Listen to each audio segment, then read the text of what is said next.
All right, welcome to our 3 o'clock panel of the polite conversation around religion and politics. Precisely why all of us get into religion. Yes. My name is Matt Harris. I'm an assistant professor here at the Divinity School and Religions in the Americas, as well as the anthropology and sociology of religion, and I'll be moderating this panel. Much like the last panel, I'll be introducing all three of the panelists, and then I'll just go ahead and let them do their thing. Again, this is a panel on religion and politics, and I want to, each of the panelists were invited to reflect on a couple of questions in relation to their entries. The entries, which were on money, identity, and power, respectively here.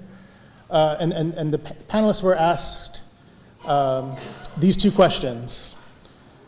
So the first of which is, your three essays share at least the following two contentions. One, religion is not only where you think it does not make up a discrete sphere of practice, but is threaded through our culture and daily practices. And two, power and domination are not equivalencies. So given these two commonalities, how should we conceive of emancipation in a world dominated by neoliberal ideologies? And then the second question, how can religious traditions function both as obstacles and aids in such endeavors? So those are the two questions that organize the panel. Now let me introduce the panelists. And I'll introduce them in the order that they're going. So first is Amy Hollywood. Amy Hollywood is the Elizabeth H. Monrad Professor of Christian Studies at Harvard Divinity School. Amy Hollywood's research ranges from the history of medieval Christian mysticism to the broader philosophical conception of enthusiasm and the mystical within the European tradition. She is the author of many works, including The Soul as Virgin Wife, Mechthild of Magdeburg, Marguerite Porete, and Meister Eckhart, 1995, Sensible Ecstasy, Mysticism, Sexual Difference, and the Demands of History, 2002, and Acute Melancholia and Other Essays, 2016. She has a number of other projects in the overlapping fields of philosophy of religion, religion and literature, and feminist and gender studies in progress. So I want to welcome each one too. So can we welcome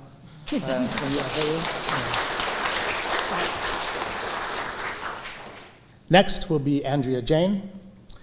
Andrea Jain is Professor of Religious Studies at Indiana University, Indianapolis, editor of the Journal of the American Academy of Religion, and author of Selling Yoga from Counterculture to Pop Culture, 2014, and Peace, Love, Yoga, The Politics of Global Spirituality, 2020.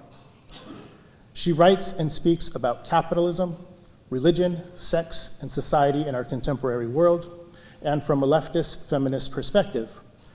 Jane's current work centers questions about the normalized brutality against animals under late capitalism and its expressions in pop culture and co-constitutions with other forms of violence. Welcome, Professor Jain.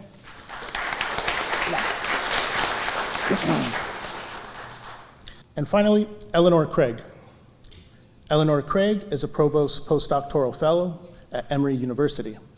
Their work centers critical accounts of religion's relationships to race, gender, and coloniality in literary and theoretical discourses.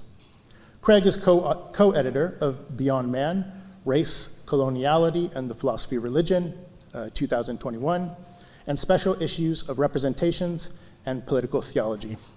Welcome. So Amy? Sam had multiple pieces of paper, a book, and I don't know what else. I've got like 2 pairs of glasses, scrawled notes, some shit written down. Sorry, excuse me. My language, well, it's just going to get worse, I'm sure. Okay, first, I want to thank Kyle Wagner for having the really great idea of asking Sarah Hammerschlag to edit a new version of Critical Terms for Study of Religion. And thanks, Sarah, for involving me in the process and for doing such a magnificent editorial job, and for bringing us all together. As people have mentioned today, often we write in these things and we never see any of the people we share the book, share the binding with, and so it's nice to be able to do that. And it's also nice to be able to hear people talk about their pieces, because even though I had read them, like, you know, the hearing is different, and there's different tonality given to some of the things, and I think that was the case for mine as well. So thanks. And now that I've thanked you too, I'm going to start pissing you off. Okay, so sorry, Sarah. Maybe not. Okay, so I have never, ever taught with critical terms for the study of religion. I would never teach with critical terms for the study of religion. It just wouldn't even occur to me to teach with critical terms for the study of religion. I have used it to mine bibliography. I've used it to help me think about, you know, ways to organize topics. This version, I haven't been allowed to teach from because it doesn't exist yet, but I have used the idea behind it and some of the terms within it to organize the teaching of class on theories and methods in study of religion. So what do I say when I wouldn't use a book like this? I really am focused on, and have been in my, I don't want to think about how long years of teaching, I'm getting people to read primary texts. So, you know, I would maybe say, you can look at this as something to help you, but like the thing that we're going to read is whatever primary text is under discussion for that day and fits within the framework of the questions that we're asking in the class. So my second admission, and they both know this already, I totally failed to write an essay legible to undergraduates, for which I apologize. But I do think it's legible for someone who is given Freud and Foucault to read and who wants help understanding what they're reading when they're reading Freud and Foucault and thinking about power. So, and that's why I ended up writing the essay that fits with the way I would use a book like this. And I apologize, because that was probably not the mandate. And I'm reading other people's pieces, and I was like, oh, survey of ways people think about power. I didn't do that. And one of the reasons I did that, and this is my third admission, which is that I don't know shit about power. I literally, I have no idea. Like, I don't know what I'm talking about. What I do know is Freud and Foucault. And I know, I'm really confident that I'm right about the way Foucault talks about power, the way he is engaged in a rereading of Freud towards a rendering of power as polymorphously perverse, and what that can show us in terms of the kinds of analyses of power, institutions, discourses, in which we are all embedded. And that's the prize for me. That's what I want from this.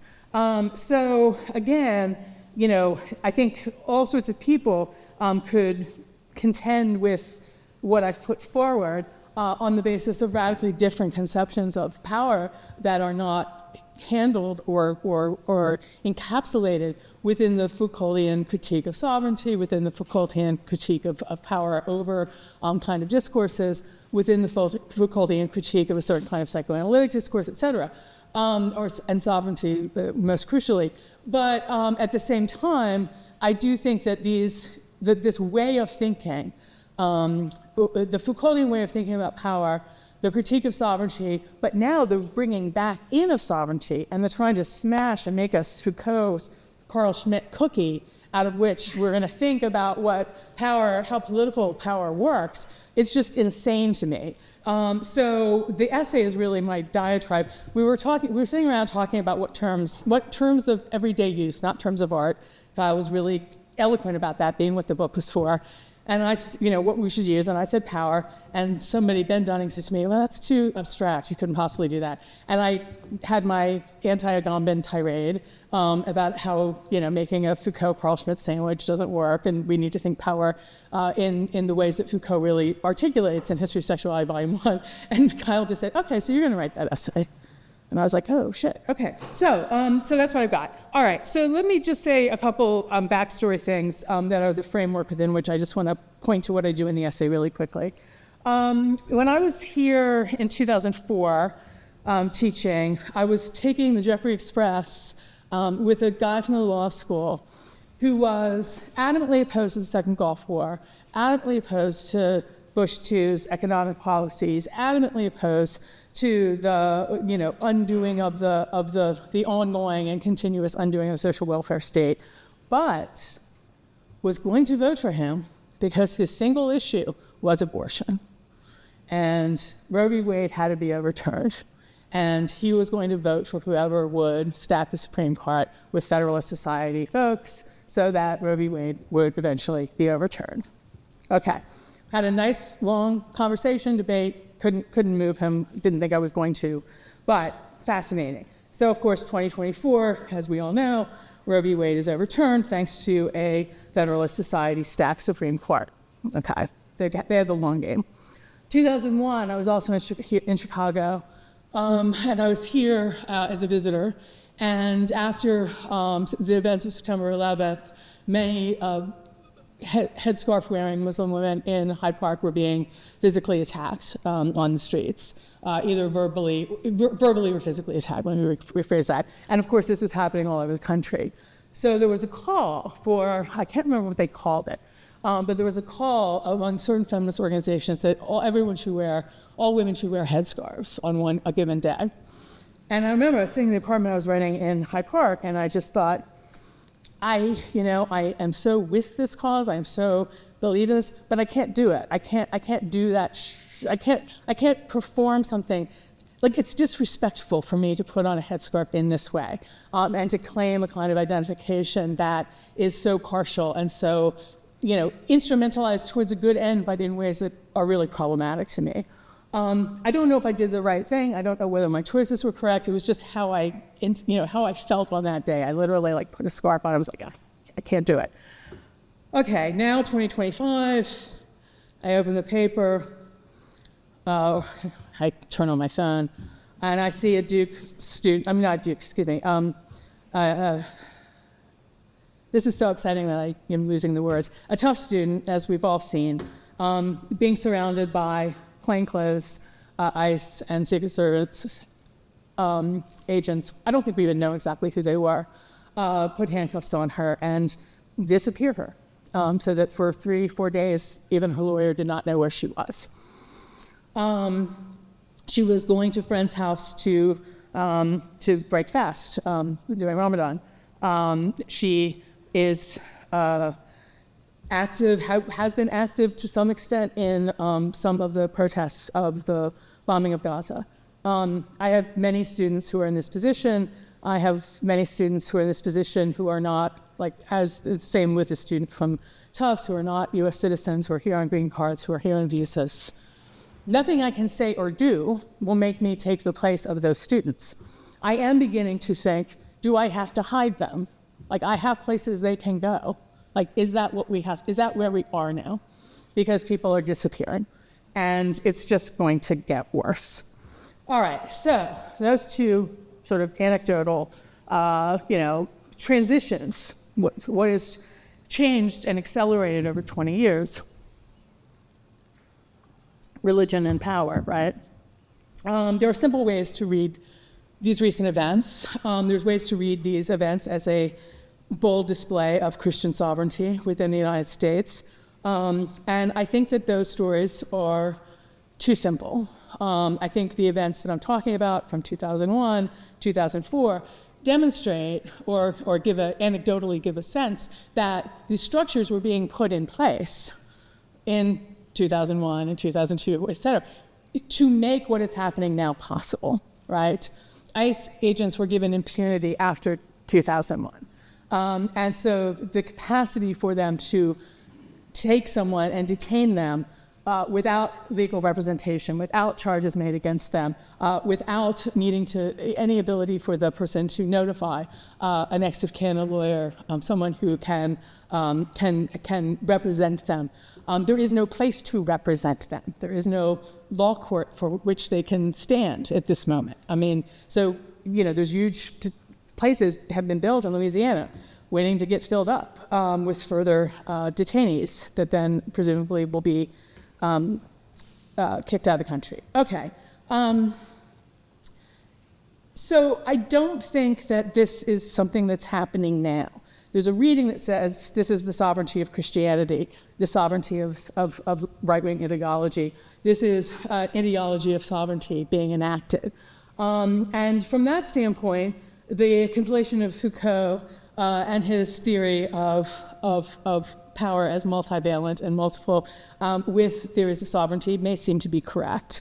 But again, I think this is wrong. As I said, I think the infinitely more complex story is one about the institutions, the practices, the discursive regimes that have been articulated over the past 50 years, 40 years, 20 years that make the contemporary situation possible.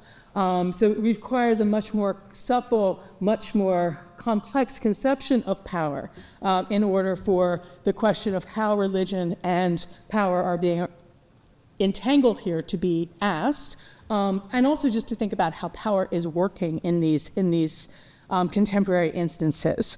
The fascinating thing is, in my view, theories of sovereignty are an attempt to mask the violence of the state, and yet the more power the sovereign gets, the more he, she, they, he can unmask the violence of the state, so that there's this paradoxical relationship between the visibility of physical power and its theorization. All right, so what do I do in the essay? What I do in the essay is I do a thing that's only interesting to me, and I apologize for that, about showing that History of Sexuality, Volume 1, and its theorization or analysis, analytics of powers, Foucault's preferred way of talking about it, is very much a rewriting of Freud's 3 essays on a theory of sexuality. The only reason this matters is because the key term that Foucault picks up and carries over from Freud is polymorphous. And instead of sexuality, the sexual drive being polymorphous, as it is for Freud in 1905, sorry, it's power. So it's the polymorphous perversity of power is the way I think about this. And that's what that's what Foucault is articulating. All right, so just to give you some sense of how this works, the argument is, as most of you know, that instead of power being sovereign, being located in one place, being wielded over a sort of abject population, power is instead multivalent, immanent in the sphere of its operation. It's vascular almost. It works through sets of networks and chains. That there are disjunctions and gaps and fissures across which it jumps, even as there's also crystallizations around which power congeals, creating systems of domination. And so Foucault's totally aware of the fact that there is, and to Sarah's question, yeah, there is domination, but domination and the operation of power are not coterminous. They're not the same thing. They're related. Domination is one form the operation of power can take, but it's not the sole form, nor is it the primary way to theorize or, again, analyze power. So power's condition of possibility, Foucault writes, was not be sought in the primary existence of a central point, in a unique source. This is what happens when you can't see. Okay. And a unique source of sovereignty from which secondary and descendant forms would emanate. It is the moving substrate of force relations which, by virtue of their inequality, constantly engender states of power, but the latter are always local and unstable, end quote. So power is, however unequally, everywhere. This is Foucault. It comes from everywhere. It's multiple, productive, relational. In a word, and again, Foucault uses this throughout History of Sexuality 1, polymorphous. So Foucault argues that power operates by means of, and this again, he's using psychoanalytic language, displacement, intensification, reorientation, modification, or later, isolation, intensification, and consolidation. The psychoanalytic language is fascinating and requires its own thing. Foucault circles around and describes and redescribes what he calls propositions and cautionary prescriptions about how to approach the analysis of power. And there's certain key descriptors that recur. Power is mobile, relational, immanent. It comes from below, and it is both intentional and non-subjective. It's a hard one for people to wrap their head around. It's subject to continual variations. It can never be fully circumscribed. There is never one single source of power. As I said, there's no sovereign, and so no single causal explanation for any given phenomena. And finally, and most controversially, in the 80s and 90s for many, I don't know where the controversy is now, Foucault insists that, quote, where there is power, there is resistance. And yet, or rather consequently, this resistance is never in a position of exteriority to power. So he's arguing there's nothing outside of power, all in it, and yet the sites of resistance are internal to the power's operations. Power can be consolidated, and it does lead to situations of subjection, domination, oppression, and immiseration. But because it plays through all force relations and moves in multiple directions, thinking solely in terms of dominant and dominated discourses or accepted and excluded is, for Foucault, inadequate. And that's the push I want to make, and the push I make here and in some other work towards resisting the desire to conflate this Foucaultian conception of power with his analysis of biopower later in the book, and with claims to sovereignty in Agamben and others. All right, so what does this look like on the ground? I don't talk about this in the essay, and I just want to give one example by way of ending. I think here, especially when we're in such a dire political situation, where I'm like, there's no doubt, there's domination. That's all I'm saying. So so how do you keep this thought in mind about how power operates in the kind of political climate in which we're currently living? And here, the kind of work that I take some hope in is work like that of Ruth Wilson Gilmore, who's a prison abolitionist, writing about mass incarceration and the emergence of rise of mass incarceration in California. And one of the things that she does in the book, in all of her writings, but especially in the book about California, is insist on the multiplicity of institutions, structures, social networks, economic systems, political worlds that have engendered the crisis of mass incarceration in California. It's not just it is racism, it is the caging up of black and brown, mostly men, but it's not solely generated by that. And without careful attention and complex analysis of the competing, often contradictory practices, projects, and institutions that give rise to the phenomenon of mass incarceration, which, as she points out in California at the time of the writing of the book, was primarily still public. It wasn't the privatization issue. These were public prisons. That you have to be able to look at all these things in detail and see the cross purposes and multiplicity of things that are happening, all the while never losing sight of the fact that it is disproportionately black and brown people who are caged. But you have to look at family structures, you have to look at educational structures, you have to look at questions of land use in California, fields that were lying dormant because they no longer had sufficient rain to grow crops, but that the state wants to get money from. They need a tax base coming off of that land. So one solution is to lease them for state prisons. And it's the curious way in which the state's making money off itself through the taxation of land that it itself is renting. It's a whole complex thing that I don't understand, but it's, it's there. So there's land use issues, there's the economic needs of the states to maintain the style of living that some people in California were at one time privy to. It's the complex issues of geography and climate change. All of this is in play, and all of this is part of what gives rise to the mass incarceration endemic to California now. And anything that wants to stand in a site of resistance to those or not just resistance to, let me just put it, or fight for abolition of the machinery of mass incarceration has to understand the complexity of the networks through which it is engendered. Because each of those nodal points is a place where something can be pushed against, where something can be fought, where something can be reimagined or rearticulated, potentially. But it's exhausting to think about, and exhausting to think that Gilmore wrote this book in a moment when actual real lawyers and legislators were talking about prison abolition, and then that went away. So there's a dishearteningness to me about reading this, because things that were really politically had we're getting to a certain kind of traction in the beginning, in the aughts and maybe early teens of the 21st century, then just were pulled completely out of sight. So the point is, it's necessary to have these kinds of more granular, finely tuned accounts in order to see how identifying mechanisms and disciplinary practices and discursive regimes are constituted, how they work, and how they might be reformed, resisted, creatively misfired.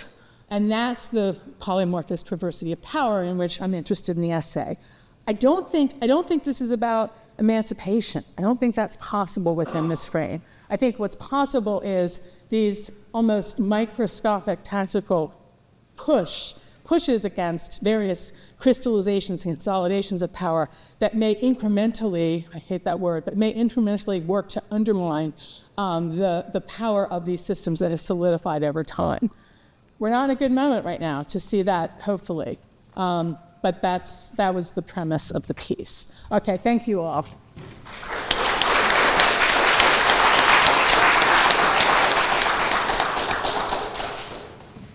Okay, so hi, my name's Andrea Jain, and I wrote the chapter on money. I want to start by talking about the chapter, but since this is a panel on politics, I also want to talk about the political moment we're in and the banning of certain words, since we're here to talk about critical terms. And so I'll start by talking about my chapter, which is basically about the imbrication of money in religious life. What I basically aim to do in this chapter, most importantly, is to use it as a way to have a conversation about, or use the conversation about the imbrication of money in religious life to talk about the workings of capitalist realism, basically the failure to imagine a future without capitalism. Any attempt to evaluate money's role in culture solicits reflection on value. Studying money and the study of religion involve evaluating what has value and how people ascribe and assess value. And so it shouldn't surprise us that money has always been religious. In fact, the English term money is derived from the Latin term moneta, meaning mint, in the name of the goddess Juno, in whose temple in Rome money was coined. According to the Oxford English Dictionary's definition of money, it is, quote, current coin, metal stamped into pieces of portable form as a medium of exchange and measure of value, end quote. So any attempt to evaluate its role in culture solicits reflection on value. To study money is the study of what has value, what value things have, how people assess and ascribe value. Nonetheless, unlike the substantive weight of discussions on ritual, myth, belief, and even the body in the study of religion, there hasn't been nearly as much discussion on money as a critical term in the study of religion. My chapter largely focuses on money and religion in the context of late capitalism. We can uncover there how religious communities, narratives, and behaviors support the adoption of capitalist policies that put the market at the center of governance and the rise of neoliberal governance, both of which have had devastating consequences, including normalized violence against, exploitation of, and the commodification of everything, including people, and climate change and planetary crisis. These are unfolding across the planet where different political and religious contexts have undergone related, if by no means identical, late capitalist structural changes. Hence, there are few topics more important, I argue at least, as the co-production of religion and economy for the study of religion. Nonetheless, even though we could focus on late capitalism, religious communities have always participated in economic production and even created financial instruments. But it's generally an unquestioned assumption that adherents of a given religion in the capitalist world system put their money toward religious ends, and in turn adopt attitudes about money and engage in religious practices that cohere with, or at least respond to, capitalism. Indeed, what a person does or does not spend their money on is the pivot around which, in many cases, people do religion, from spending money on funerals and Bibles to yoga classes and mindfulness courses. which also points to the ways they organize their personal and corporate lives around shared values. So I evaluate in this chapter and in my first two books the significance of money to the study of religion by focusing on a particular capitalist industry in which spending money figures prominently in doing religion, and that is the multi-billion-dollar global yoga industry. Yoga serves as an example of how people skillfully appropriate and commodify religion. I tease out the relationship between money and religion by evaluating the ways yoga, as a consumer product, weds aims of material prosperity and success to the quest for liberation and freedom, rooted in rituals of self-care, in myths of ancient or exotic wisdom. Personal growth, self-care, and transformation are just some of the generative tropes we hear in this industry as marketers attempt to convince consumers to spend their money on yoga. Since the latter half of the 20th century, yoga has become a form of neoliberal spirituality, or we could call this capitalist religion, whereby the consumer is called upon to exercise their personal autonomy and manifest their freedom by making careful consumer choices that reflect their compliance with and devotion to self-care, health, and success. The yoga industry is an example of how religious institutions, symbols, and behaviors remain deeply religious, even in, and in some cases through, commodification and spending money. Even though some have argued that for yoga's Hindu origins or that there's a Hindu essence, the yoga that's widely popularized and bought and sold around the world is closer to a religion of capitalism than to any traditional religious complex. We might call its discourses and practices a religion of capitalism, for which there is a rich archive within and beyond the yoga industry, from the expressions printed across yoga wear to mindfulness manuals and health foods packaging to the messages declared at evangelical summer camps. The yoga industry then is just one articulation of this particular variant that has come to the forefront of global culture in the past few decades and incites its adherents to work on themselves and accept full responsibility for their own well-being, self-care, and liberation. Whichever area of contemporary religion or culture one studies, be it the so-called spiritual but not religious or the traditionally religiously affiliated, today one will likely uncover certain capitalist assumptions. For example, that a person is entitled to as great a share of the world's resources as that person's money can buy, that the individual is fully responsible for their conditions, how much money they have and how they spend it, that individuals should strive to be entrepreneurial, that is, to make money, and that they should be self-optimizing and self-sustaining by spending money on the right things. The prescriptions for self-care or personal freedom are rarely concerned with social transformation. They more often emphasize the requirements of hard workers and conforming consumers. In other words, as the demands on people to work and be productive have increased, so have we seen an increase in yoga teachers, natural dietary systems, yoga athleisure wear, and mindfulness courses. And we see these as much in yoga studios and student centers as in church basements. Advocates of these products and practices, for the most part, claim they enhance productivity and conformity to rigid bodily and moral standards.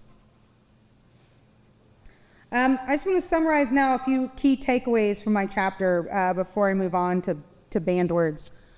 So first, I argue that profit, status, and power may be the goals of entrepreneurs and consumers, yet their embeddedness in economic dynamics and exchange should not be assumed as separate or distinct from their religious lives. Religion and economy are co-produced. That is, in making one, social actors make the other. The relationship between religious and selling or consumer practices is a dynamic and mutually constitutive one. Entrepreneurs and consumers engage in religious ways of organizing, approaching, and interacting with the socioeconomic world in their attempts to turn a profit and in their spending behaviors. So how we organize our consumer life and how consumer practices organize us are religious issues. Second, I argue that in most cases, religious actors and institutions are complicit with capitalist expansion, and in some cases, they react to and critique it. The idea that capitalism could usurp religion and commodify it is too simple, though. Commodities do not replace what is otherwise religious. Rather, new forms within and beyond previously existing religious institutions emerge in capitalist contexts. Capitalism is not the takeover or replacement of religion or an alternative to religion, but the current dominant manifestation of religion. Third, it's critical to identify when and where we find in commodified religion promises of healing and liberation, and to examine in them the material and social operations of commodities, pursued with a sensitivity to subtle and sometimes not so subtle power dynamics, complicating any straightforward progress narrative about religious democratization, increased choice, or individual autonomy among consumers. Large-scale institutions and industries, the yoga industry included, typically direct their address to the middle and upper classes, effectively erasing the problems faced by the vast majority of the population. Furthermore, as much as individual consumers are not in control of their living conditions or places on social and economic hierarchies, shopping, or the notion of consumer choice, gives consumers a sense of control over their lives, even under conditions they in fact have very little control over. So, for example, if you're a working mom and feel exhausted all the time, take a yoga class. This is the way to achieve that envied work-life balance and increase your strength and resilience. Basically, spending money on something that requires you to do more work, not demanding structural changes such as better parental leave policies or childcare at the workplace. Or are you seeking a cure for your socially deviant sexual desires? Baba Ramdev, a friend of and collaborator with the neoliberal and Hindu nationalist politician Narendra Modi, guarantees that he can cure homosexuality with yoga, if only you pay to attend one of his yoga camps. Fourth, and the final takeaway, is that we should attend to the anti-capitalist gestures of religious commodities. And I suggest that rather than a mode through which consumers ignore, escape, or are numbed to the crises of capitalism, many spending behaviors do actually acknowledge those problems and in fact subvert them, but they subvert them through mere gestures. From provocative taglines printed across t-shirts, think peace, love, yoga, as if these are mutually imbricated commitments, or revolution, to various forms of charitable giving, or greening our religious gatherings by, for example, serving food on biodegradable paper plates. In all these ways, commodification serves as a strategy through which subversion of capitalism is itself contained. In other words, protest against the dominant socioeconomic and cultural order is simultaneously expressed and contained in how consumers spend money on religion. Here I build on the thinking of Mark Fisher, who describes these kinds of anti-capitalist gestures as a part of capitalist realism, or a symptom of capitalist realism. He talks about these gestures in other areas of pop culture. For example, in Hollywood movies and television, how often is the villain the evil corporation? These commodities perform our anti-capitalism for us so that we can consume without blame or guilt. The yoga industry, on the other hand, with its countercultural or subversive gestures, is domesticated to the dominant culture, to a capitalist rationality. We are anti-capitalist in the ways we spend money. Okay, I want to shift now, and I'll see if I can get the... but many of us probably saw this article in the New York Times or heard about it recently. I wanted to talk about this list of banned words. You know, we've got this article in the New York Times, these banned words in red, columns of words under the headline, "These words are disappearing in the new Trump administration." So I'm going to leave some of those banned words up there. Since we're on a panel on politics at a conference on critical terms, I thought it was a good time to talk about how words are instruments of power and domination in our current political context. Many of us saw the article in which the New York Times showed us columns of words being banned by the federal government.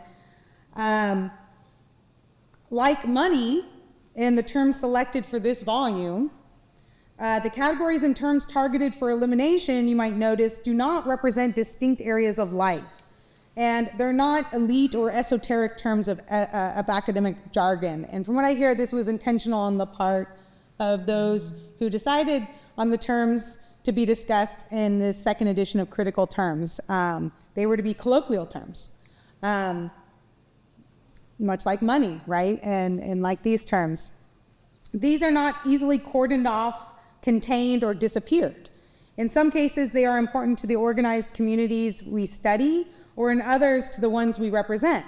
They echo in our classrooms, bedrooms, movies, books, social media posts, conferences, pulpits, and playgrounds.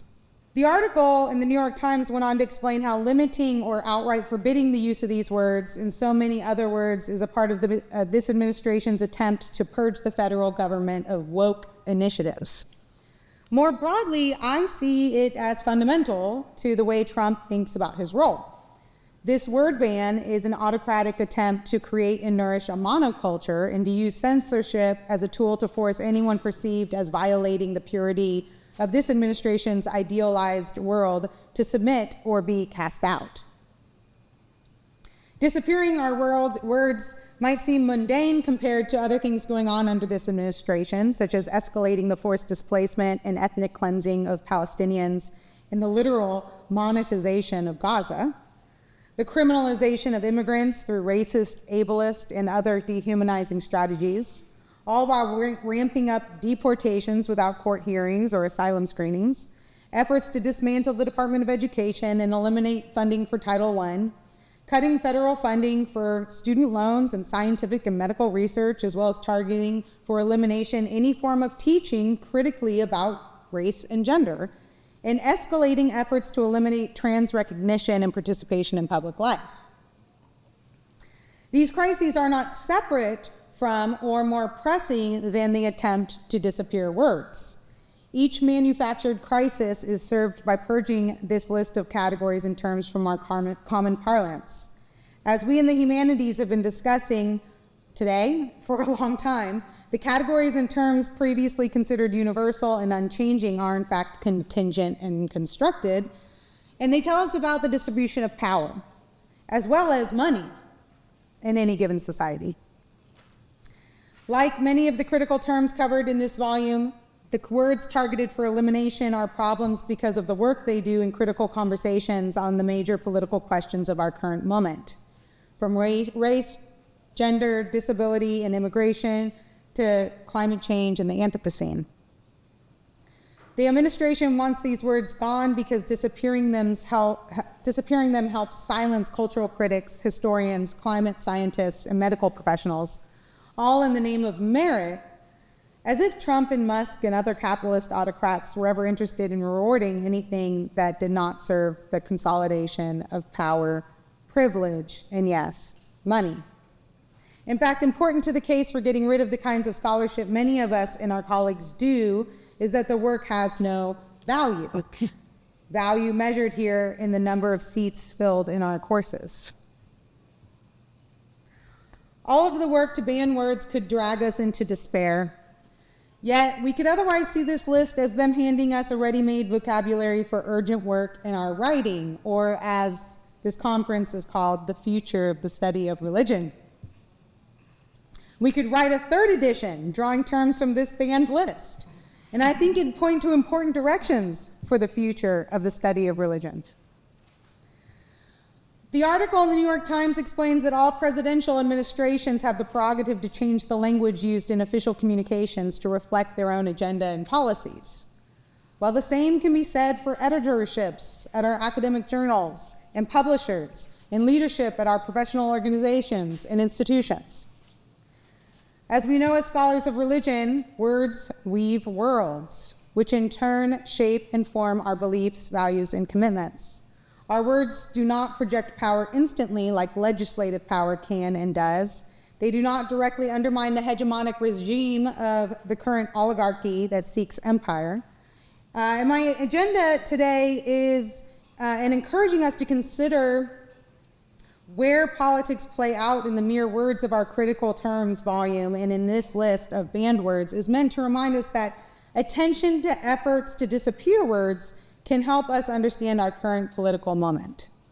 It is understandable that we'd feel despair in the face of recent misuses of federal power, but if the efforts to disappear words from our vocabulary and from the pages of our books, journals, and websites and other media are not as catastrophic as they could be, it'll be because editors and writers in places like the pages of this volume were intentional about the use of their own power and privilege in the selection and use of words. Sweet. So that's it. I'll wrap up there and invite our next speaker.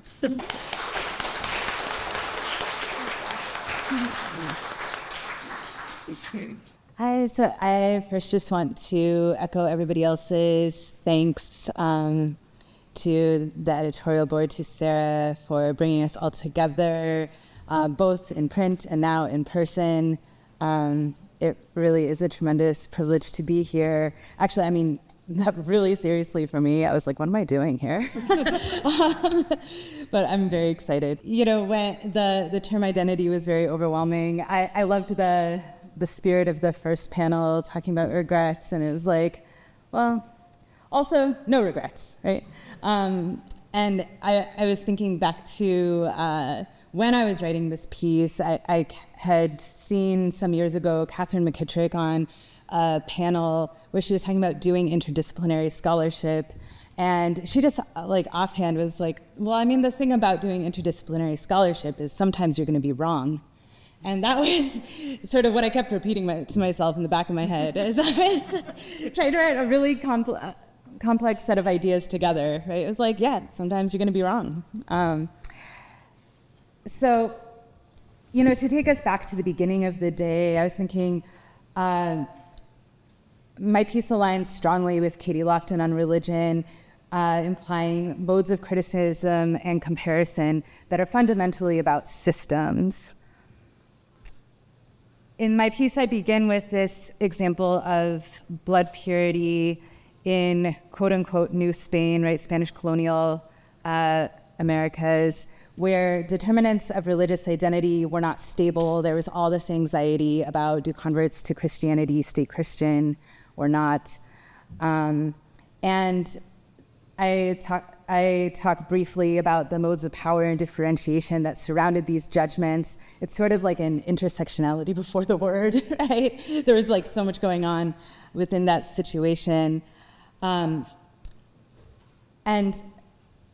think about how that had historical precedents. It has future continuities, even when the concepts that we most automatically come at it with now are very anachronistic, right? You can still see the ways that power is, you know, being concentrated and manipulated around something like identity. So to think about religious identity in particular as academically constructed, I tried to track the identity of religion as academically constructed through the concept first of animism. And I don't even know if that's the best way to do it, right? But I was like, this seems like a path in which, thinking about audience, if somebody else wants to go and look at the evidence, it's just very clear, right? It's a place where people are very explicitly debating, how is this religion or not religion? Where can it fit into this category or not? And animism, of course, is still a category people use, which I also think is interesting, right? To describe vastly different cosmologies and epistemologies. And this is also a problem within the category of indigenous traditions. And I think about how both terms sit sort of uneasily as religious classifications even now, which is demonstrating something about how religious identity circumscribes the kinds of difference that will count and what that difference will mean. So the key problem with animism for the category of religion, or a major problem, was that it wasn't marked off from the rest of life, that it wasn't a place where religion could be sort of set off and distinguished from other things people were doing, practicing, believing, etc. And I follow a few thinkers, Thiel, Tyler, Durkheim, thinking about how religious differences in Thiel's case, he thinks they're actually caused by racial and ethnic ones, and he has like a temporal and developmental hierarchy that maintains through a lot of other thinkers who will try to be thinking differently. For Edward Tyler, animist beliefs are incorrect judgments that lack a scientific worldview. So you see the recurrence of like scientific as well, the scientific method, scientific worldview as what is missing or what should be applied. Durkheim, who agrees with Thiel and Tyler, disagrees, that is, with Thiel and Tyler on a lot, but ultimately also is upholding a civilizational and religious hierarchy. There are still higher and lower, right? Even as he tries to get around some of that. So that's the 19th century stuff. You can read it if you want, but I'm going to move on from it. I think about the consolidation of religious studies as a discipline and how religion was talked about and defined in that context, how it was heavily shaped by imperial competition and Cold War dynamics, a whole bunch of things that have already come up today in different talks. How state projects intersected with religious studies, right? I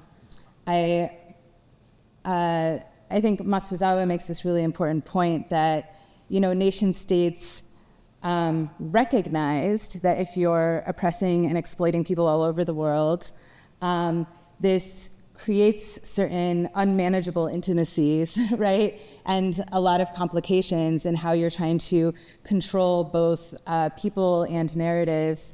And talks about the way that the study of world religions can be understood as part of a program of surveillance that serves a defensive function in that context. Sarah Imhoff has also written really helpfully about how religious studies departments and student interest in religious studies were imbricated with Cold War and anti-communism, and the goal of teaching liberal democratic values. So again, back to the first panel, right, that the study of religion was conceived of as something that could help the US fight in an international arena.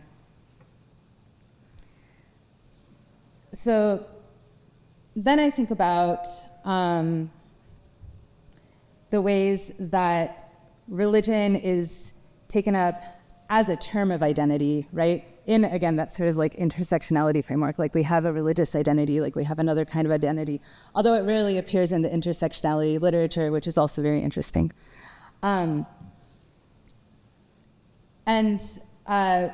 the issue of, aligning religion with other categories of identity, the ways that that can fall into treating religious practice, imagination,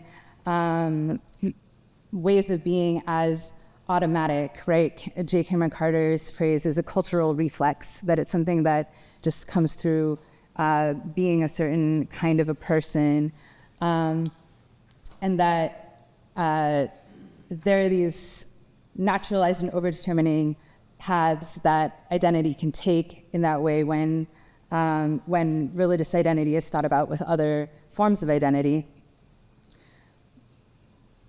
But it also, I think, is erasing a bunch of contestations that are happening among people who are supposedly aligned in their identities and their practices, right? Who are having arguments all the time about what is correct and desirable practice, what their historical interpretations are, the kinds of spiritual and political continuity that they think they're pursuing or not. I guess where this ends up is that race and coloniality, for me, are at the center of the story, that a lot of the dynamics that we might think we have left behind and the narratives of change that keeps coming up is something that I think is really interesting here, right?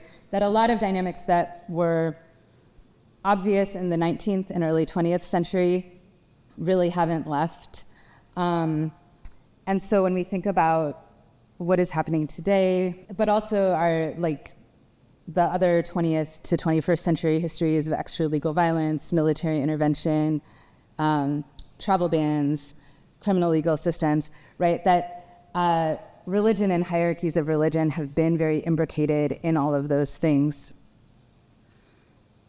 So that's not really to blame the study of religion in any unique way, right? Or as a sort of in a uniquely targeting way, but to acknowledge that the civilization-making project on which it was first built and to which it frequently contributed is continuing in these forms. So to make it a little more concrete, I talk in the chapter about how this materializes in political confrontations in the state. So when religious practitioners come into some kind of conflict with law or criminal legal systems, I draw a lot from Danielle Boaz and her book Banning Black Gods, and thinking how common this is, especially toward Afro-diasporic traditions, the ways that religions are treated as especially problematic when they cultivate conditions or seem to cultivate conditions for protest or rebellion, when their practices are seen as breaking laws, right? Weapons possession, animal sacrifice, different things. The political threats are sometimes fantastical, right? Sometimes like people actually are politically rebelling.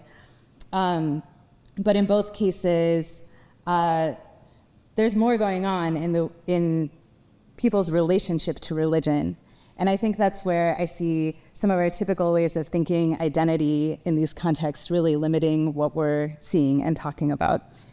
So at the end of my piece, I turn to oh no.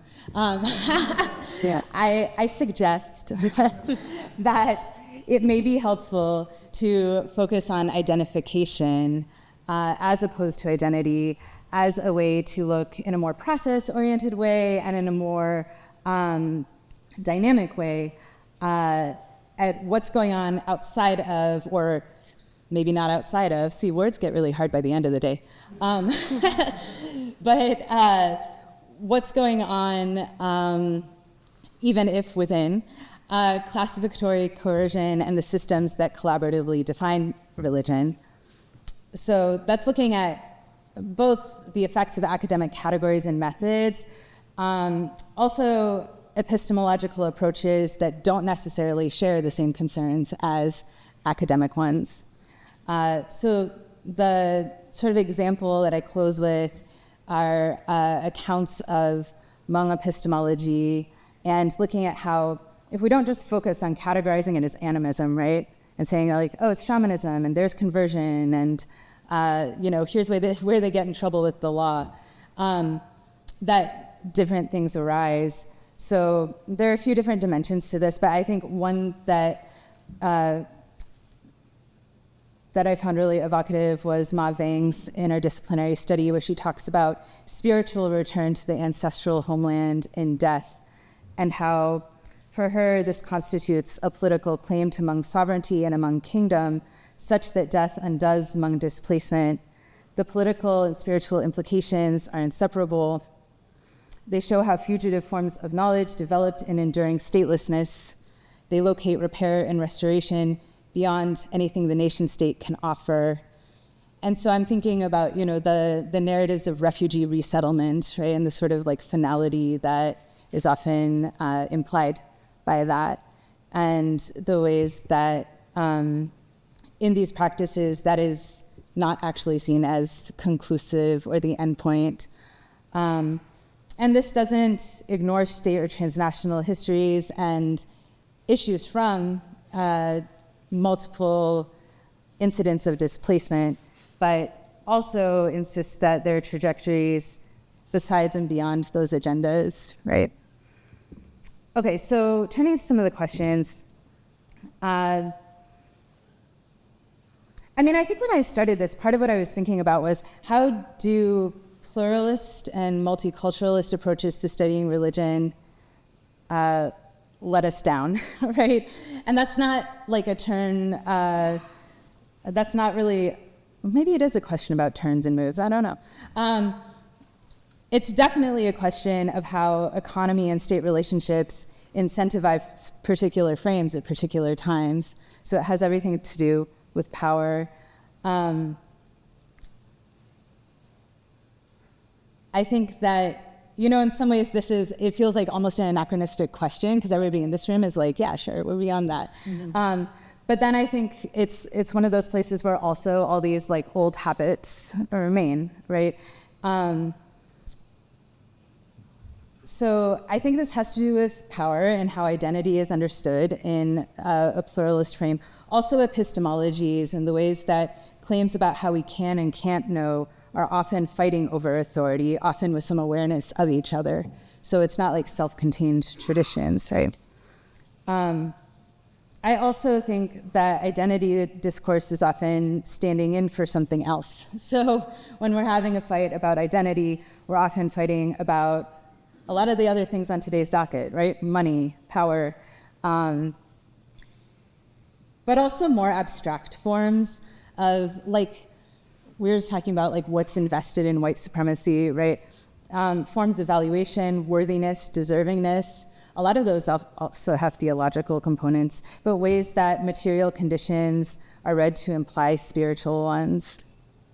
Okay, so to really shorthand what I'm trying to say, I think that the identity of religion is often about who has knowledge and who is fully human. It's about setting epistemic boundaries, and animism is helpful in seeing this because it's a category that is thought to hold erroneous belief claims, right? It's helping to construct, among other things, ongoing justifications for colonial imperial governance. These people can't rule themselves. Look at the things they believe. At the heart of those judgments are philosophical decisions that it is not possible to know this way, right? They can't possibly know the things they say they know because those are not ways of knowing.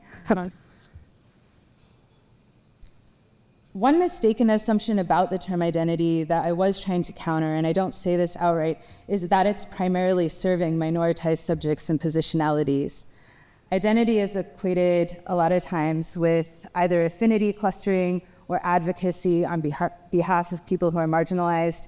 I see those formations as built to cope with the systems and discourses and institutions that center and empower dominant identities. This escapes notice a lot of times because the dominant identities can go unnamed as the taken for granted forms.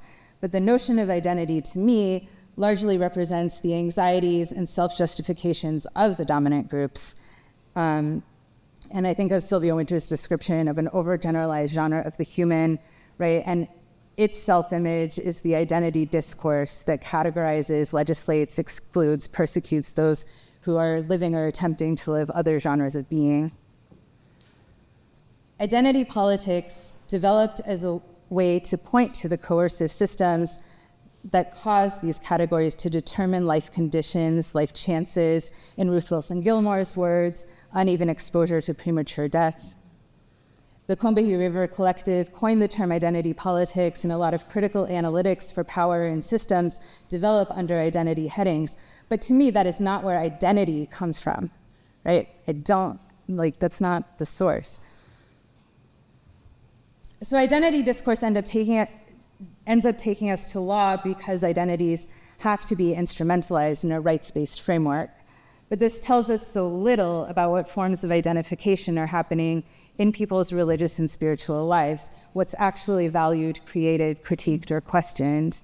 Identity conceived of as possession or trait ties us immediately to the nation state, where questions of survival and freedom can and do turn on identity-based claims.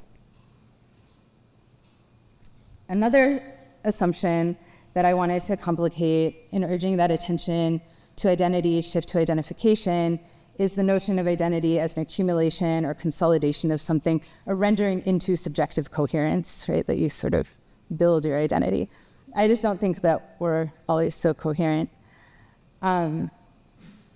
Identification, I think the reason I prefer it is I feel like it leaves more room for seeing those discontinuities, splits, fissures, and tensions, the ways that the things we identify with contradict each other a lot, right? And the processes by which people try to suture together livable lives. It's not that fragmentation is a goal, it's that identity can tend to cover over or simplify the difficulty of these processes. Okay, so I'm getting to the end of what I want to say. I think that, on the one hand, part of the critique of easy pluralism, foundationally, my problem is that it doesn't account for the power and the fighting, right, that never went away, is now impossible to deny. But one thing I'm thinking about since listening to everybody else's conversations today is how we narrate change and continuity. What we're saying has shifted, and what we're saying is an inheritance or continuance. I think maybe part of that question too is what is clarified by genealogical perspectives? What do we not see if we keep explaining why what exists exists? Like, is there a way that we're like keeping ourselves in a discursive box when we keep trying to, like, do we end up almost justifying even when we think it's unjustifiable? Like, this is how it happened. When do we need to go more deeply into contexts versus look for tactical inspiration in contexts that are less shaped by the conditions that we are so immersed in? I was also thinking how what we see as continuation, you know, in the US, if you see kidnappings, deportations, sending bombs as continuation of the US's settler, colonial, genocidal state that also right now wants to restore slavery and segregation, right? How, if you see continuation, how does that inform what we do and what we think can or can't be done?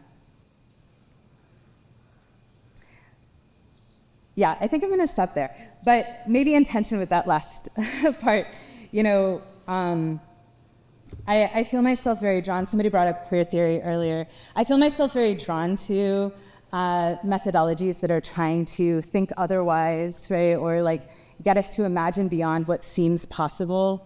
And one of the questions I have within this bigger conversation is, where do we insist that we are bounded and trapped and there's no escape? And where do we insist this is not the only thing possible? Thanks. Bob.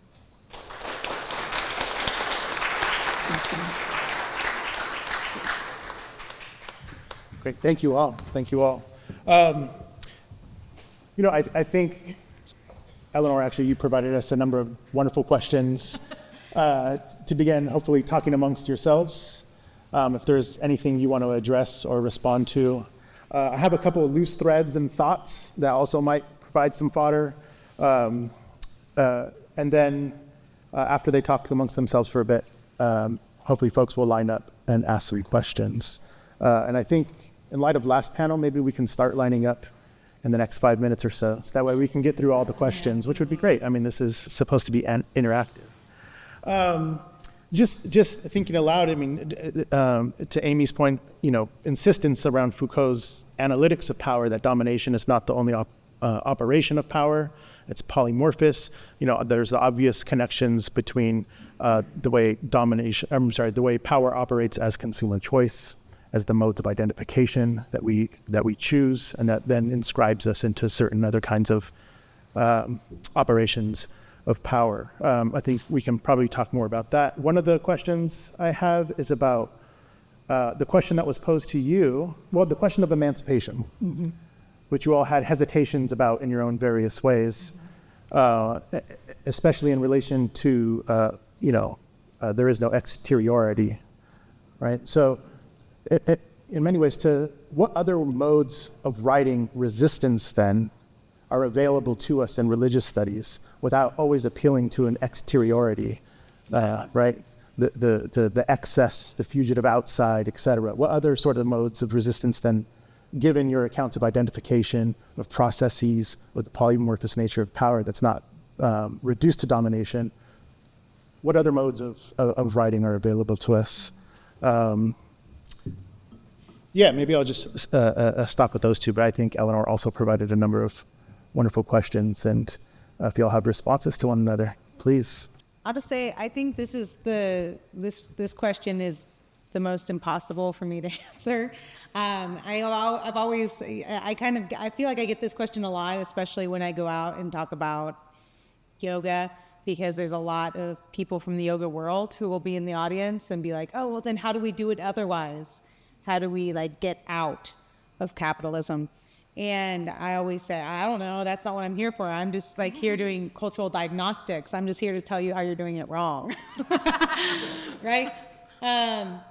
So I don't know. I mean, so that's all to say, I think that that's a whole other project that we might need to, I think some of us in academia are doing that kind of more prescriptive work, but a lot of us aren't. And I feel like, nonetheless, I think the work of identifying the dysfunction and problems are just as important, right, to building some kind of path of emancipation or path towards something, a future outside of capitalism or post-capitalism or other than capitalism. Yeah, but that's all to say. I don't know the answer to that question.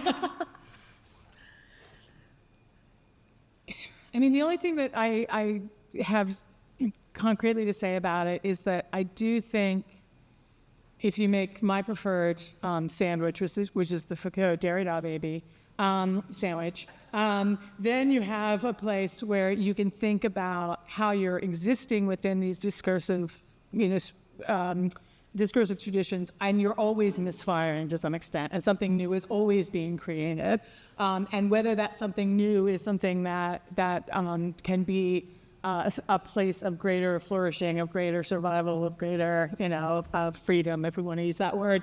I mean, I would love to use that word. I just don't know, quite how to. And greater multiple possibilities of modes of being and living. That in some sense we won't kind of know until we're there. Do you know what I mean? It's like we just keep performing. We just keep engaging in the processes of life and in the midst of the traditions of which we're a part, and maybe even try to maximize the misfire, and maybe something new will come out of that. So it's not. I don't think that this is a vision in which there's no possibility of change. There's no possibility of excess. There's no possibility of a disruptive, sort of efflorescence of life in some ways. It's weird language to use, but I'm thinking back to this morning. But I think it always happens through these iterative structures, and the more we're aware of that, and the more we think about how we're positioning ourselves in relationship to those structures, the more possibility we have of maximizing and doing something with those always already existent misfirings. So that to me is the space for how we move forward or how we move where we are. I also think capitalism is going to die because it's going to explode, and then we're going to be in a world where we're just going to have to, I assume I'm going to be dead, but we're people going to have to figure out how to live. So, you know what I mean? So I do feel like the path toward destruction is so intense that I don't spend a lot of time trying to imagine what a non-capitalist world looks like, because it seems inevitable. I mean, it's going to end, like world's end. Somebody, I remember when Trump got elected the first time, kind of, he said this to me. It was like, democracy could be over. And I was like, yeah, civilizations end. Like, this is what they do, And so, and I think, we're at a tipping point. So we don't know. I don't know. Have no idea what the future's going to look like. It's just sad, but there you go.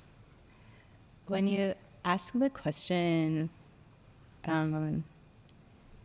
you were talking about emancipation and exteriority, but then you said in writing.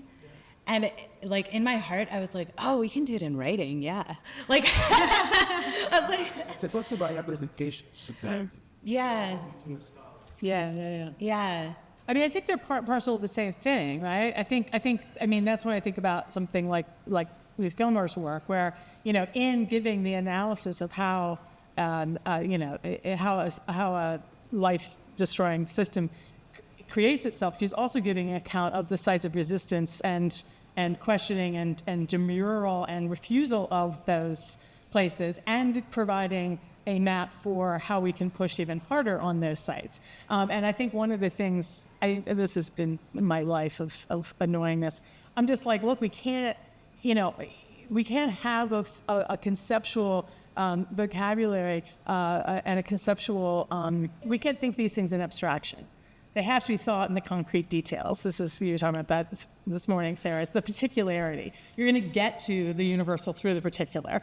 And it's the granular particular accounts that are not only going to give a better understanding of power, but I think also a better representation of how people are living in the midst of and in resistance to these structures of power. So I think it's part of the same thing to me. I also think academic writing, needs a rehearsal. We needs a purge, and we need to allow ourselves to do things with our writing that we currently are often constrained from doing. And I don't mean we should all be imitating Derrida, please God no.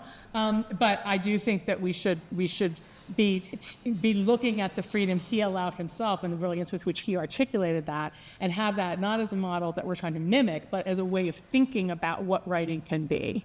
So that is a piece of it for me too. Sorry, I took too much. No.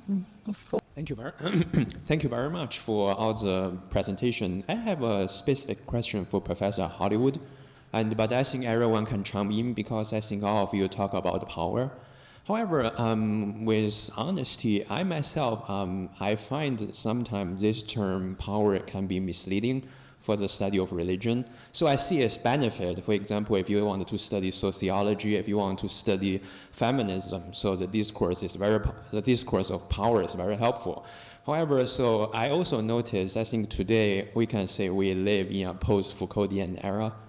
In seminars and in discussion with my peers, I find a lot of us are drawn to this discourse of power very quickly.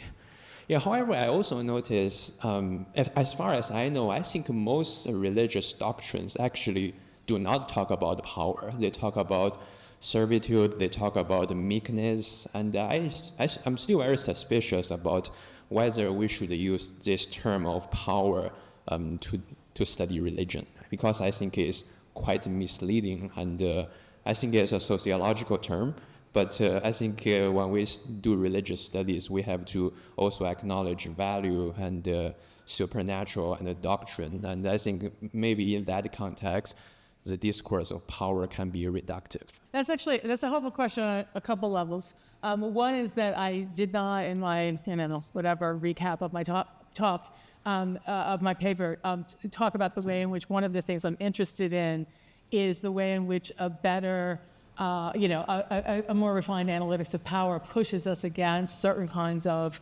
articulations of sovereignty, which is associated with divine sovereignty, et cetera, et cetera. So, and that it can create the space for us being able to think about the multiplicity of spirits, gods, entities, beings that we might, encounter and be in relation with. And I'm thinking about things we heard today from the panel. Well, I can't remember where I am and who was speaking, but you know what I mean. The Matter panel, James talking, Levi, people talking about, and Chris talking about the virtual reality and the sort of presence of these things. I'm totally I don't know what possibilities that opens for how we can think about presences, co-presences, to use Aisha Belusi de Jesus' word. I do think monotheism is a problem, unfortunately, and my Muslim students are not very happy with me about this. And I'm not sure how monotheistic they are, so that's our fight. But I don't think Catholics are particularly monotheistic, so it's, Protestants, maybe. Anyway, let's just blame. It's always good to blame everything on the Protestants, I just feel. And this ran with the angels watching over us. Anyway, my point is that I do think, I do want to be able to think about non-human entities of all sorts and as part of the networks of power in which we're existing. So I hope it's not reductive in that sense. That's one answer. But the other question I would say is servitude, meekness. Those are power terms. The servant has a master. The meek person has someone before him. They must perform their meekness. So, and I know those are just chance terms that you used, and I know you're talking about a kind of a mode of relationality in which trust and fidelity are in play, and that maybe thinking those relationships in terms of power might be reductive. I think that's true if you're thinking of power as sovereignty. I do think, again, the polymorphous perversity of power opens up the space for us being able to think about the ways in which we interact with each other in all sorts of differently affective, forceful ways. And that wherever that force is in play, power is in play. But it's like a small p power. It's not potestas. It's not sovereignty. It's what moves you and what moves me and how we move each other. And this is where I end up talking about passion when I'm talking about this, which is just a totally weird myth, but whatever. Okay, I'm stopping. Hope that helps. I have a question about this big word, this vague word that's been used a number of times today, capitalism. And I'm put in mind Wittgenstein's takedown of The Golden Bough by Fraser. It's about 100 years ago. And so Fraser uses this big term, primitive religion, to cover the Africans dancing around the fire. And Wittgenstein says, look at the gestures, look at the motions, the words. How do they work? Look and see. And so I asked the question, exactly how is capitalism as a concept and as a phenomenon both like and unlike the concept and phenomenon of religion? Because I don't think we start paying attention to the details of how religion works. I think that's what's been going on for a long time in divinity schools, but we don't seem to have the same sort of attentiveness to this big and vague word, which sounds to me a lot like primitive religion of capitalism. I mean, for example, I think it would be a really interesting book to compare and contrast the capitalism of Sweden with the United States. Sweden is more market-oriented by far than the United States. Why does it work so much better? There's a lot of details, there's a lot of hard work you have to do. You can't just, yeah. Anyway, what's the difference between religion and capitalism? I guess I'll start. Sorry. I mean, I think there's a difference between religion and capitalism, mostly in how we instrumentalize the terms, not necessarily in something that's like essential to what we mean. Because especially under capitalism, when we talk about religion, I think we're often talking about capitalism, and when we talk about capitalism, we're often talking about religion, because I think that these are both about the assessment of value and practices around what we deem to be valuable more or less than other things. So I do think that in our capitalist practices, we're very much being religious in the way we organize our worlds and the ways we tell stories that kind of justify and lift up our capitalist aspirations in terms of success and profit. But yeah, these are going to get articulated in not exactly the right ways in different cultural contexts. So even though late capitalism is kind of playing out in some ways very similarly across cultural contexts, for example, in the commodification and exploitation of animals, the rise of multinational industries like industrialized animal agriculture, we don't see the exact same processes and exact same forms of capitalist religion everywhere. So there's nuance and difference. But in terms of the difference between the two words, I would say it's not that what I was trying to get at is not that these two are the same thing, except that, or rather that capitalism is itself a sort of religious complex. It entails practices, beliefs, ascribing value, organizing life around what we deem valuable, and notions of salvation and emancipation and freedom and what that means and what it looks like and how you get there. I mean, what I heard the initial question being is whether capitalism is being used as an umbrella term, the way Fraser uses primitive religion, that then can be subject to the kind of critique that Wittgenstein gives of primitive religion in the notes. I don't know enough about this to answer this question, but my impulse is to say no, that there is something that can be identified as a capitalism, as a particular mode of production, and systems of valuation and exploitation and immiseration, that even though there are differences, yes, Sweden's not the United States, yeah, this is playing out differently in India, absolutely, and the people who do that kind of work are the people who are going to give us the fine-grained analyses that we're all talking about. But I don't think that makes it impossible for us to use the word capitalism, because there is a likeness across these various systems, and there's historical and concrete relationships between these various iterations of capitalism. So, I was thinking earlier when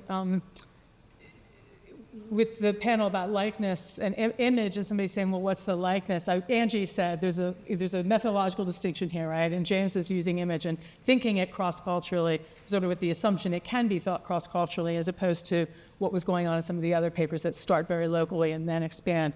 But I think all of the essays that I've read in the volume, in some way, hold on to the idea that these are generalizable enough terms that they can be used to think with across a variety of instantiations of the objects of analysis, which are religion or religions. And I think the same is true of capitalism.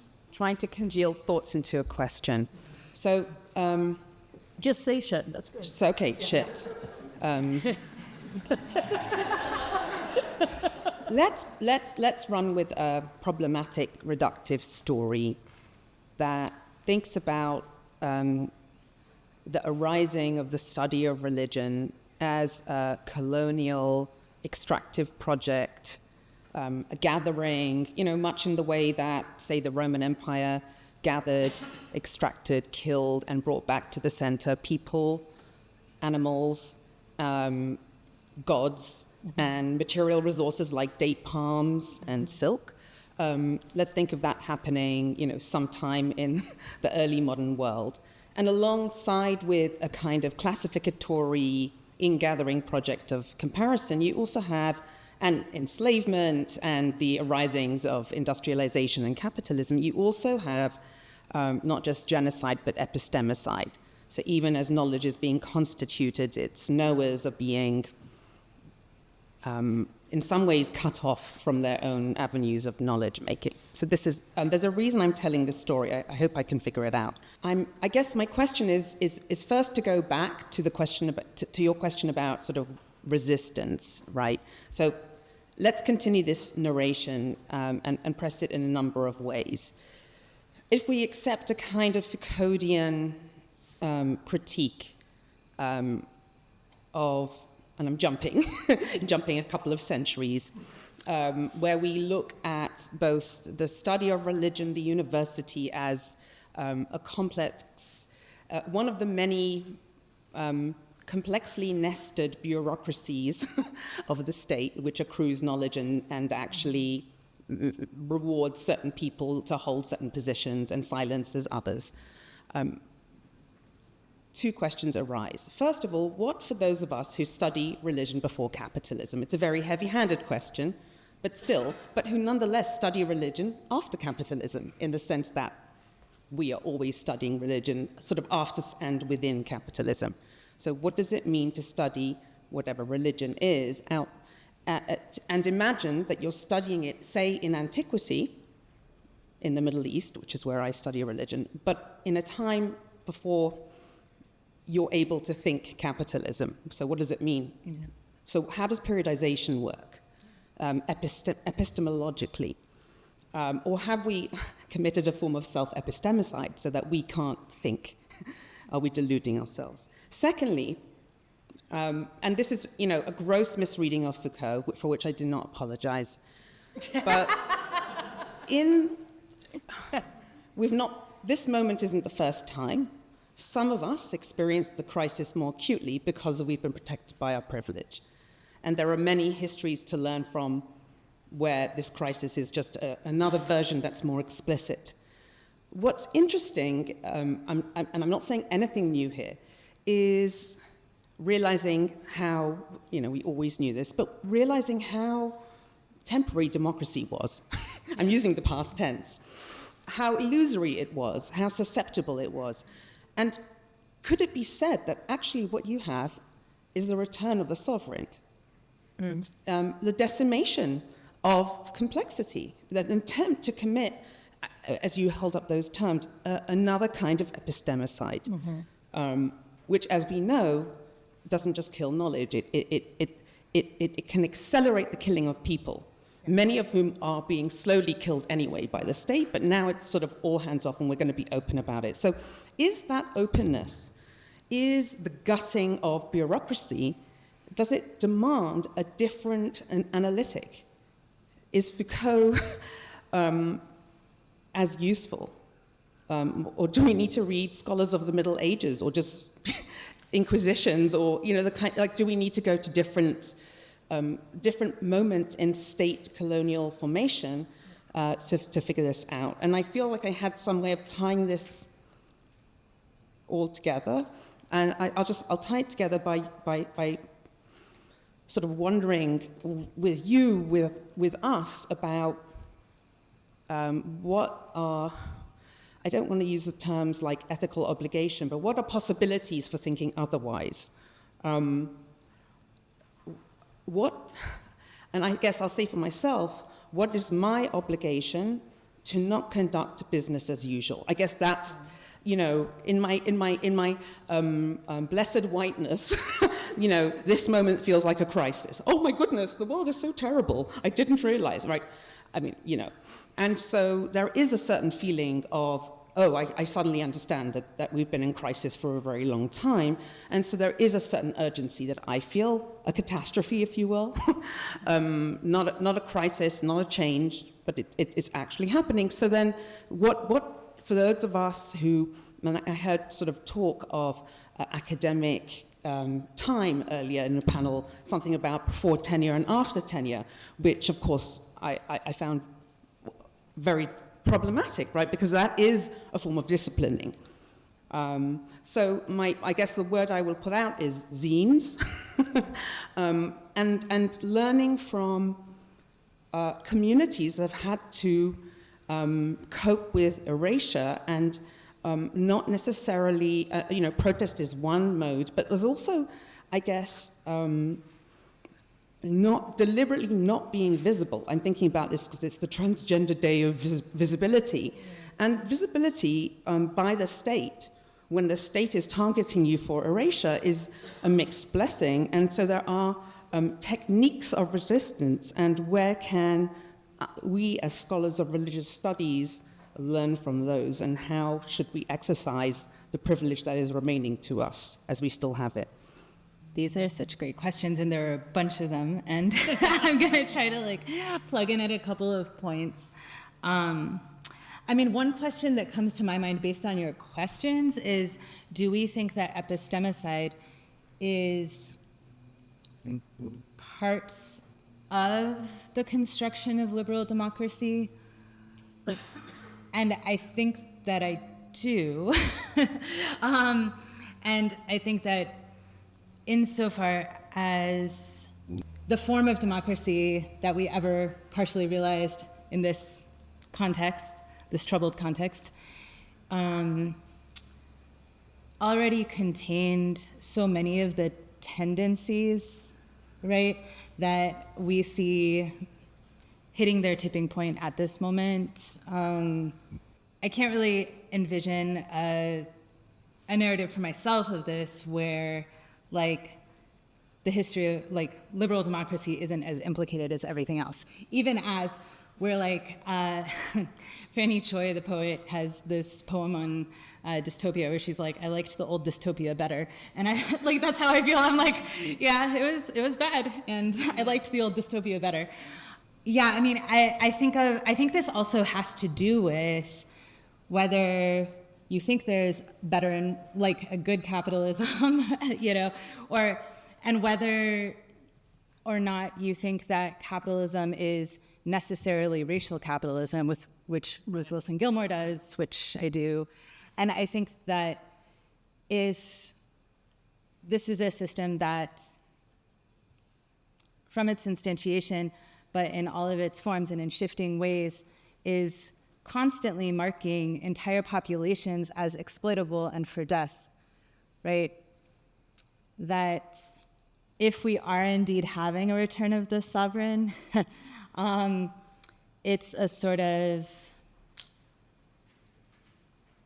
one, I think it's an imperial boomerang sovereign, but I also think that it's part of the imagination of liberal democracy that was always willing to sacrifice huge swaths of people in order to sustain itself. I'll stop there for now. I would just add, I don't think capitalism is a return to this sovereign as much as it's just a different articulation of sovereignty, because I don't think sovereignty ever went away.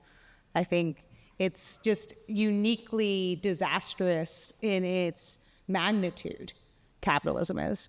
And so the level of brutality and violence is on a scale never seen before under capitalism.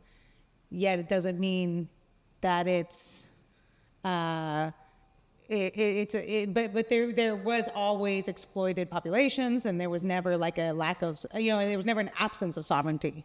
So I wouldn't say it's a return, rather it's just this uniquely disastrous articulation, and disastrous in the sense that it likely will bring about the end of the world.